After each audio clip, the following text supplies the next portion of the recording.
two-stroke motocross bikes continue holding a special place in riders' hearts everywhere. The 2026 Yamaha YZ125 carries that legacy forward with some exciting updates worth exploring. Welcome back to Next Gen Reviews. Today, we're diving into the 2026 Yamaha YZ125 to see how this iconic two-stroke performs on the track. Design. Starting with design, Yamaha keeps the YZ125 looking sharp and aggressive. The slim bodywork makes rider movement effortless during intense moto sessions.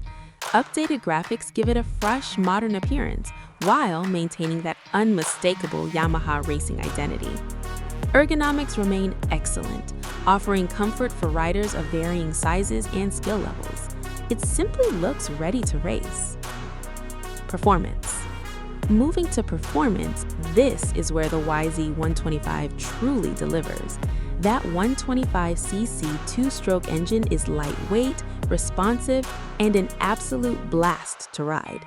Yamaha has fine-tuned power delivery for 2026, providing smoother torque throughout the rev range. Updated suspension components offer improved damping, helping riders tackle jumps and rough terrain with greater confidence. Handling stays razor-sharp, making it perfect for developing proper technique. Features and technology. For features, the 2026 model includes fully adjustable suspension for personalized setup. The lightweight aluminum frame delivers excellent rigidity while keeping weight minimal. Yamaha has also improved cooling efficiency, ensuring consistent performance during demanding sessions. Conclusion. The 2026 Yamaha YZ125 proves two strokes absolutely belong in motocross. For riders seeking pure, raw excitement on the track, this bike delivers completely. If you enjoyed this review, drop your thoughts in the comments, smash that like button, share with your riding crew, and subscribe to Next Gen Reviews for more honest content. Catch you next time!